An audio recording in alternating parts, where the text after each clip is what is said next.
Story time. Today I'm going to tell a story about when I was traveling to Michigan. I had to go through security, of course, from Nashville to Detroit, Detroit to Alpena. This is a story all about my experience with Delta Airlines and the TSA. I mean, where do I even begin? Friday morning, I got up at 3 o'clock in the morning and drove to the Nashville airport. Good morning. It's 3:45 in the morning and I am off on an adventure. I had a bag, my purse, and my coat. I checked my bag and just had my purse and my coat. Now, I feel like I should preface this story by saying I am a frequent flyer. My mother flew as a flight attendant for Delta Airlines for several years, and we got buddy passes. We flew everywhere for almost nothing.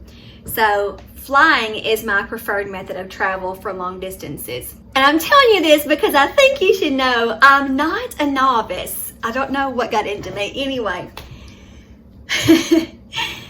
if you've never flown before, let me illustrate. There's a conveyor belt that has like a metal box that it's like a tunnel that your things go through. You put them in a little plastic bucket and the bucket slide through a conveyor belt, and they are x-rayed, for lack of a better term. You have to take off your shoes, your belt, you have to empty your pockets, put everything on the conveyor belt, then you walk through a body scanner. I went through security.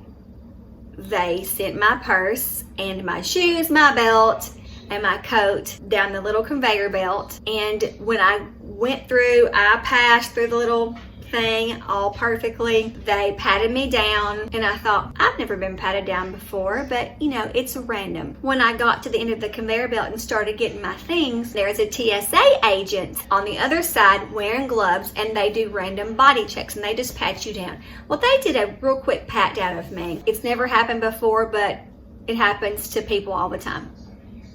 When I went back to the other end to collect my belongings, I put my shoes on, put my belt on, grabbed my coat, and I thought, hey, that's my purse over there, removed from the conveyor belt on the other side, like with the other agents. And I was like, that's certainly never happened before. So I just kind of stood back and waited patiently. And I look over and there is one of the agents is watching me, and he said, ma'am, is that your bag? I said, yes, sir, it is. He said, okay, well, I have to go through it. And I said, okay, because they also will pull random bags and just look through them. You're not supposed to carry any liquid over 3.5 ounces or 3 ounces, one of the two. I made sure I took out my lotions, anything that wasn't below the travel amount. I thought I had gone through my bag the other day before traveling. I cleaned it out. And so he goes through it. Before he starts, he says, there are some rules. I ask that you stay stepped back, and I ask that you not try to take things out of my hands. And I was thinking, what in the crap is going on here? So he looks through my purse. Let me show you my purse. This is my bag. She's not small. She's not a small girl, and she's full. My wallet is heavy. You know, it's got a bunch of change in it. I've got medicines, and this guy, my glasses case. I mean, I should probably do a what's in my purse video because I have a lot. Moms and or teachers, sorry baby, usually carry a lot of essentials. What if you need something? I don't want to get it somewhere and not have what I need. And my purse reflects that. So you have to keep that in mind when this TSA agent is going through my purse like this. And he's just like, you know, looking in all the pockets, and he has this concerned look on his face. I thought, man, he's really being thorough. And I said, you know, you're not supposed to touch anything. So I just kind of finally said, is everything okay? He said, I'm going to have to empty your purse, ma'am. It looks like a knife. Well, first he said, there seems to be a long metal object in your purse. And I was like, he? And then I started racking my brain. I had my phone charger, my pluggable phone charger, and my car charger that has an end that's about that long, and of course then the curled wire cord. I said, could it be my car charger? And he said, no, it's not a charger. And I could tell he knew what it was, but he just couldn't put his hand on it. I finally said, well, tell me, and maybe I can talk you through it. Which, if I truly was a person who was trying to harm anyone, I wouldn't try to talk him through it. But I think he was frustrated. And I mean, I'm 4'10", not 100 pounds. He probably could read by my body language that I wasn't a threat. But you never can tell about people these days. So he said, okay, it looks like a knife. What? A knife? I said, I don't know. I was thinking, I don't think I have a knife. And then I remembered, years ago, my daddy and my mama had given me a pink pocket knife. It's about that long. But guys, this knife had been in my purse. Not that purse, but you know, when you just change purses, you just take everything out and put it in there. It has been in my possession for at least 20 years. I'm not exaggerating.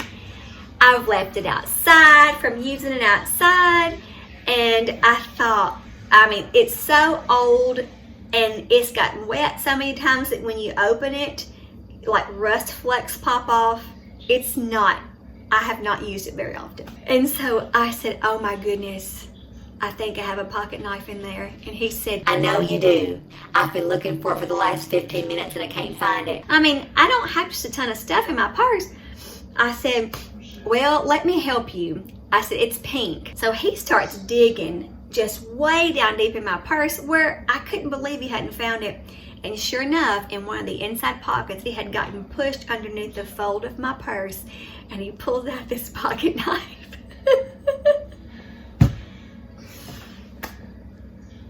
He looked at me like, lady, come on.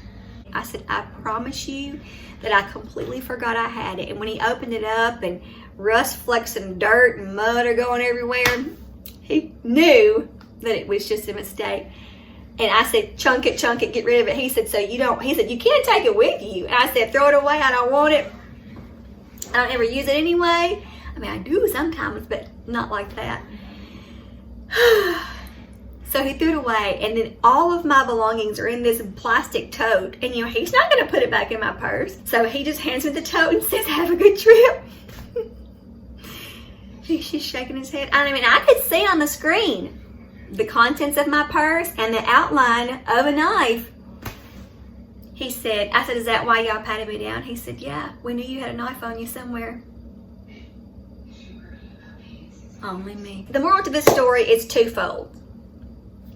One, don't carry a pocket knife or any kind of fingernail clippers or manicure scissors with you in your purse. It is stupid. It is considered a weapon. Don't do it. Check your purse. Dump everything out.